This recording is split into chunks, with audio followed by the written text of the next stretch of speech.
نو علب خان لاپته چې کوم دی دونه لاپته لري ماته نه لري ماته یو خو چې لاپته علب خان به لاپته نه لري گرفتار شوی لري په جیلونو کې دي دا نن چې مطلب دا د دنیا پیش کیږي عدالتونو ته دا څوک دي عدالتونو ته چې تاریخونو له پیش کوي دا څوک دي لاپته خو دوی یوم نه شي ثابتولی او که دغه ته لاپته وي چې کم په جیلونو کې دي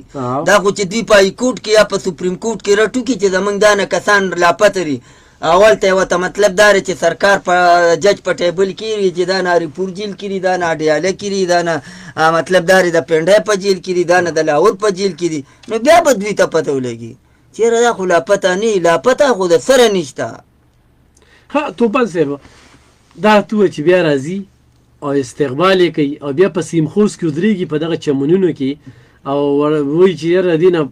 زیات په موږ روانې کوو د دې نه به موږ زیات روانې کوو موږ اسلام آباد ته ځو که نه دا د رخایي دغه نشته نو یو خوا درخواستونه ورکې اپیلونه کې مینتونه کې او بل خوا چې کوم دی نو دا دی خو زه یم دغه ټیم کې دا سیاسي خلک استعمالوي کوم 19 کسان چې ته ریلیف میلاو شو که نه او دوی ته باسې آرمي چیف ریلیف ورکو ځکه چې د دوی وخت هم ډېر کم پاتې و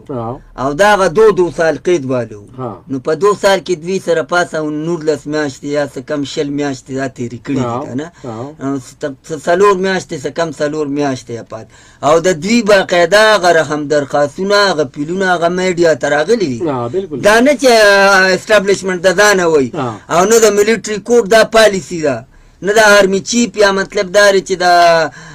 پوج دا پالیسي ده چې تا پیلونه کې او په هغې یې کارولی شي او نه تا له بل څوک ولیکي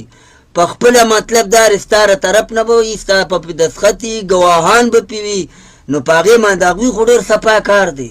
ما خو تا ته وي چې د دې پروپیګنډې نه کوي نه پیک نیوز خپروي نه پیک نیوز خپروي ویت پروف سره ګوره دا 119 کسانو مقدمې وشوې دا کوم چې 19 پرېښې دي دوی کې ځان سره یو کس کېنه ته یې مړه وایه خدای ته شا که دنیا ته مخ که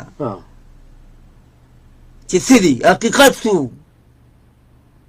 دې قام ته ښکاره که دې قام ته ښکاره که چې حقیقت څو دغه سیاسي خلکو زه بیا استعمال کړل دا کارکنانو ځکه چې دوی بیا اوس خطره ده یو ایم پی ای یو ایم ان اف بل شو ګیر شو که بل چاته ریلیف میلاوي دا هغه لارې بند کړه د اسټابلیشمنټ د آرمي چیف اعتماد یې ختم کړه چې دا د رحم قابل خلک نه دي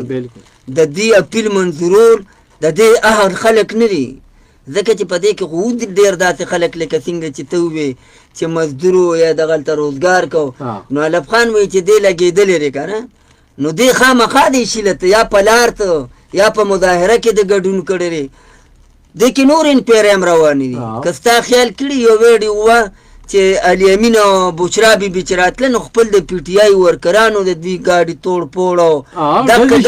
دغه دوران کې زمونږ د سی ایم ګارډز چې کوم دی هغوی فایر کړی دی په دې په قومي اسمبلۍ کې خواجه اصف باز کړی دی پروف یې پیش کړي دي نو ولې دغه ډزې چې کېدې په دې څوک نه یې لګېدلې ښه بیا دغه کم رینجر مطلب دا دی چې یو وي اتفاقي حادثه چې ته په روډ ګاډي چلی او څوک د نه ولګي او یا نو یو تا ته یو ټاسک کولی شي چې ته په دې روځې دغلته مطلب دا کسان دي له دوی د پاسه به یې راخېجې دا یو پلان و یو منصوبه وه تا اورېدل نو په اتفاقي حادثه کې او قصدن مدن کول په دې کې د ځمکې او د اسمان فرق ته قصدن مدن که ته په ګاډي وي هم قتل دی او که ته په فایرنګ وکړې هم قتل دی نو دې کې چې څه وشو